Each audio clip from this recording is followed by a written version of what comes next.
I've gone to a truck where there's like a pizza box and there's pizza in there.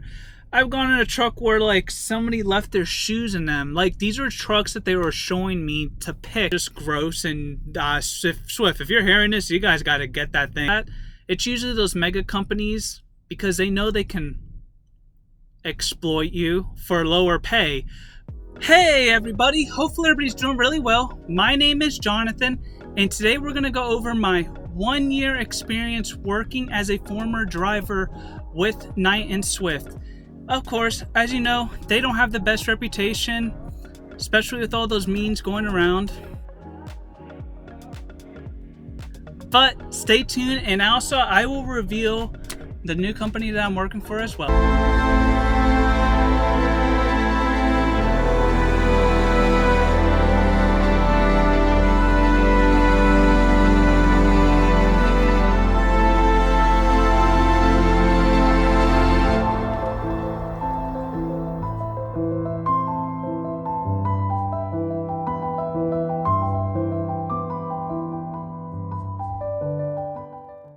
So, just a quick history lesson before I get started. Swift did start in 1966. They did transport cotton steel between Los Angeles and Phoenix back then.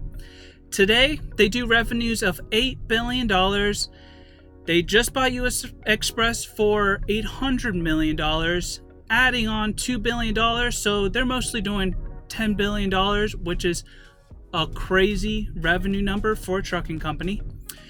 They have about 25,000 trucks in their fleet and 93,000 trailers available to them to move product around.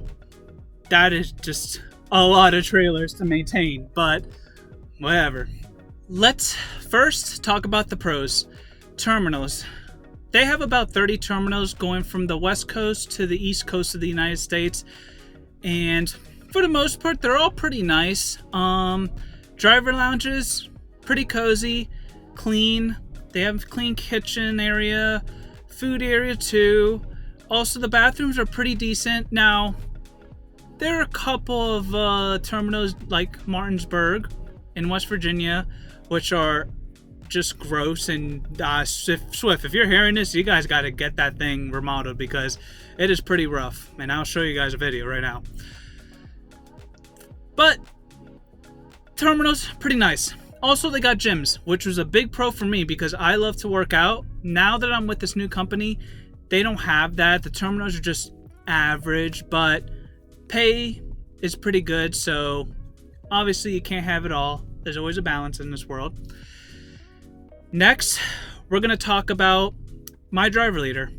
Driver leader, she was awesome.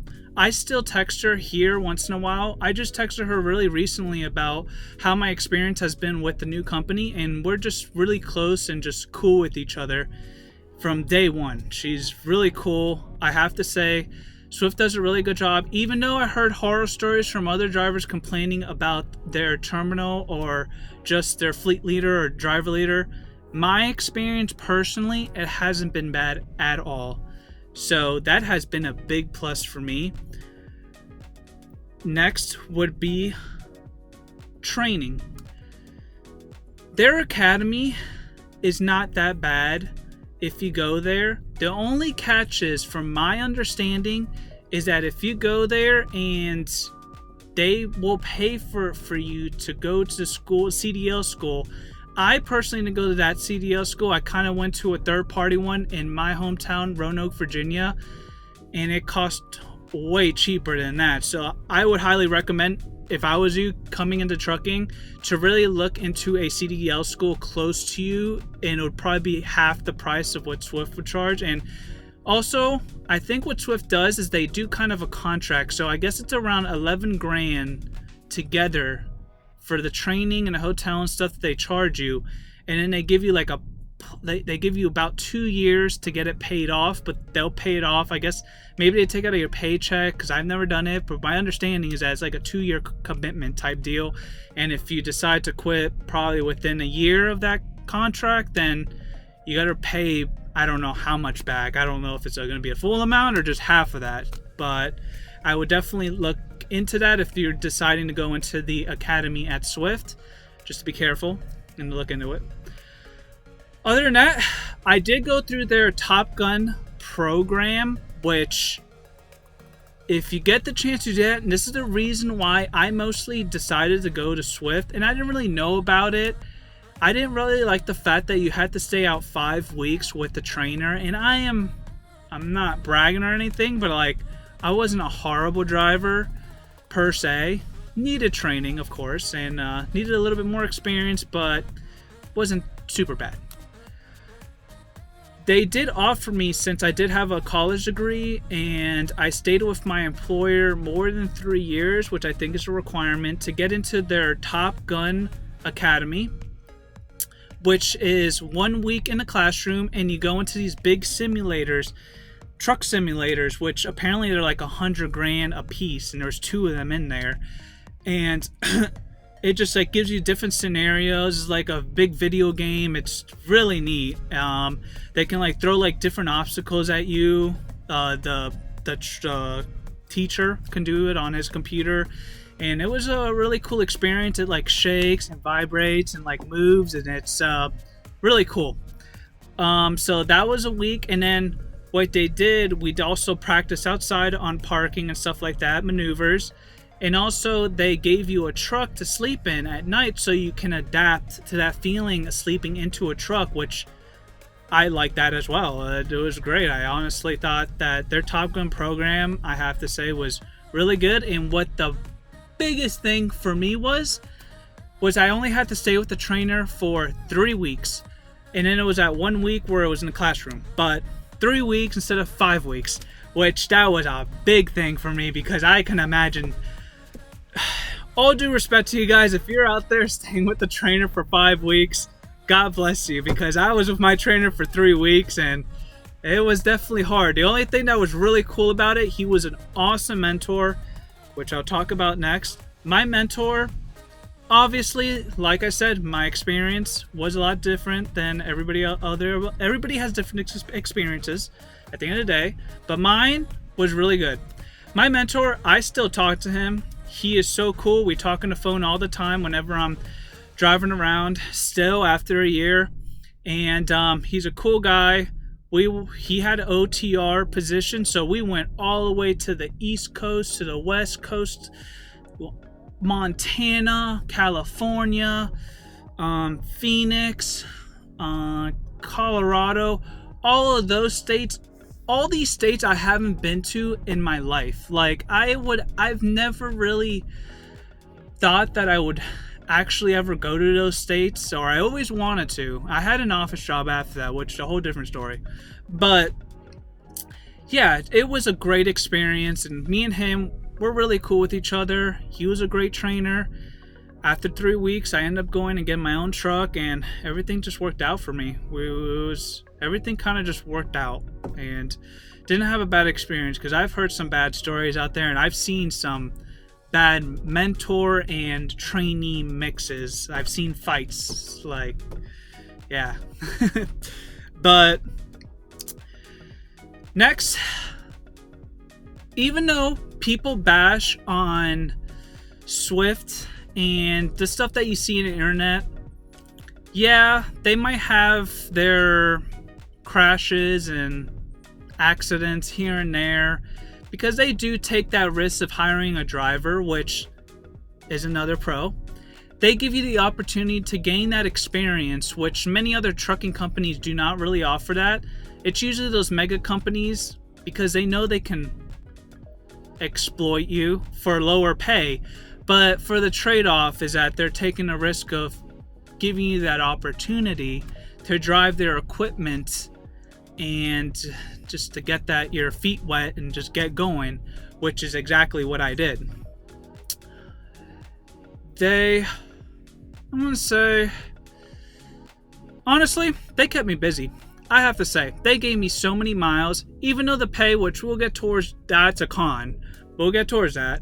But for the most part, they kept me busy, and I really did enjoy the fact that I was able to go OTR and go to all of those states again, the ones that won't find mentor, and just to experience even more roads, because there's a lot of roads out there. I probably, at this point, I got like 100,000 miles under my belt, and there's a lot out there to see. I highly recommend, if you get into trucking and you're single, don't really have too much back home, I would recommend you just to go OTR and just explore the whole United States, because it really is cool, and each day has their own type of uniqueness to them, which I really like. Wintertime, I wouldn't recommend wintertime going to the West Coast, but any other time, I recommend it. Yeah, because snowstorms, they can get really sketchy, and they can get bad fast. I'll tell you that right now. Other than that, my next pro would probably be Home Time. Their Home Time is on point. You tell them when you want to go home, and they'll get you there. And usually it's pretty close, I have to say, unless, of course, you have a situation where you break down or something happens and you have no control over it. Yeah, but even then, my driver leader is pretty cool, and she was able. I was always able to like push an extra day out to stay, and as long as you're cool, your driver leader, and you stay out there for a good amount of time, then they'll work with you. Home time was never bad for me. I never had any bad situations. If there's a family thing, they always got me home. As long as you plan it out, like give it that 2 weeks or a week notice, they usually got me there. And this new company, I'm still kind of trying to test the waters on that, but yeah. Now I'm gonna go towards the cons. I don't have many cons with them. My one con would probably be is equipment. Their equipment, I want to say, is bad. They maintain it, but man, it's the other drivers that use it and just abuse it, because I've gone to some of them, smell like ashtrays. It's just, I don't like the smell of the smoked cigarettes. Just scratched up, food everywhere, like leftover food. Pizza, I've gone to a truck where there's like a pizza box and there's pizza in there. I've gone in a truck where like somebody left their shoes in them. Like, these are trucks that they were showing me to pick on the yard or terminal. And thank God for all my blessings, I did get this international. It was I think it was a 2021. And that thing I ran that thing for almost a whole year without any issues. And literally 2 weeks before I was going to leave Swift, my air compressor went bad on it, and I went to the terminal in Syracuse, and they were just like, yeah, man, you got like, it was a ridiculous number. It was like 9 trucks in front of me, but they ended up swapping me out, which I ended up getting into a Freightliner for the first time, which this company that I'm working with now, I have a Freightliner that I'm in, and it is really nice. I really like it. But yeah, equipment, I think it's more the people that they just abuse it, other drivers, and people just, I don't know, you can only do so much. But other than that, yeah, their equipment wasn't so bad, but I think it's just some of them were really beat up. And their trailers, 2008 trailers, I always hated getting those 2008 trailers. Those things were rust buckets. Funny thing is that they would spray them with like white paint just to cover up the rust, because Swift really wants to keep those 93,000 trailers out there, even though they're freaking falling apart, all rusty and gross, which I don't even know how they're even DOT legal, be honest with you, but whatever.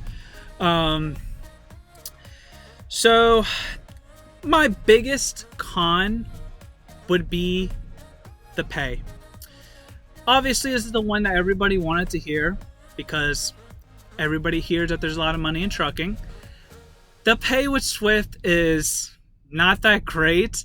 I did start off in the eastern region, and they did pay 55 cents a mile. Wasn't so bad. They only give me so many miles. And then they got some weird thing. I think they try to keep it to an average of 800 to 1,000 gross pay, which, like I said, extorting drivers.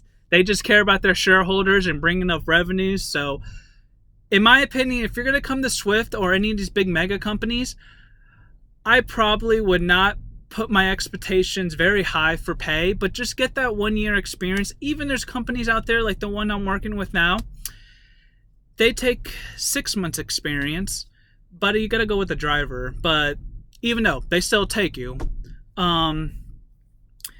Yeah, so the pay wasn't too good. When I switched into OTR, they bring it down to I think they went based off how many miles I had with them. So they brought it down to 49 cents a mile, which I'm pretty sure anybody in the comments is going to say that's really bad. And yes, it was really bad, but in my opinion, I really do like trucking, and I really loved OTR when I did with my mentor. So I really just wanted to go out there and just see everything I could. I've been to Maine, Vermont, every possible state except South Dakota. I haven't really gone over there, but other than that, I've gone to every state, all cool ass back roads and stuff like that. But yeah, pay wasn't so great. That's why I left. I kind of sat there and I was just doing the numbers, and I'm just like, man, there's other companies out there going to pay a lot more. So that's what I did. I ended up leaving and went to this other company called Creed Carrier, which I am in their reefer division, which they do call it. It's called Schaefer, but Creed owns them. Not a bad company. I am getting 59 cents a mile, which that's not bad at all. Better than what Swift was giving me. And because I didn't have my full year experience, I only got 11 months. So in a month or so, I should be able to get that 62 cents a mile. And then I think every quarter they give you 4 cents a mile, as a little bonus. But you gotta reach a certain threshold requirement, though. I think miles wise. But yeah, this company hasn't been so bad. The one that I'm working with now, I am doing reefer, but I did ask them. I said, hey, is it 50-50 drop and hook? And they said, yeah. And they are right. It's 50-50 drop and hook. So I've been moving. But this is all about Swift. So pretty much those are my main cons, really, would be the equipment and the pay. Hopefully this video really helped you guys out making your decision on trying to pick a good mega company to work for or carrier. In my opinion, I think if you did a little bit more harder research and went to a CDL school outside Swift or just a third party that's a little bit cheaper, I would highly recommend to go that route.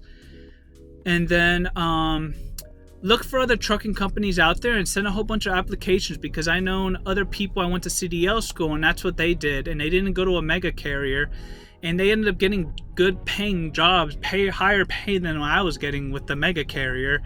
And I guess I don't even know, they trained them but for a little bit with a person. But if you really do your research, you can really find yourself a decent paying trucking job outside of those mega companies, and that's probably what I would do if I was to do it all over again. But I have to say, if you get into Swift and you have a good 3 years more with an employer, a degree, bachelor's degree, and then I think if you're a veteran, you get into that Top Gun Academy, I would highly recommend going that route as well, because that program is just really good and I liked it personally. But yeah, so guys, hopefully this really helped you out, and I am going to be making more content as well. So just stay tuned in that. Hopefully you guys have a good rest of your day, and please subscribe and like my video. So be safe out there on the road, and maybe you'll see me out here one day on the road. So see ya. Bye.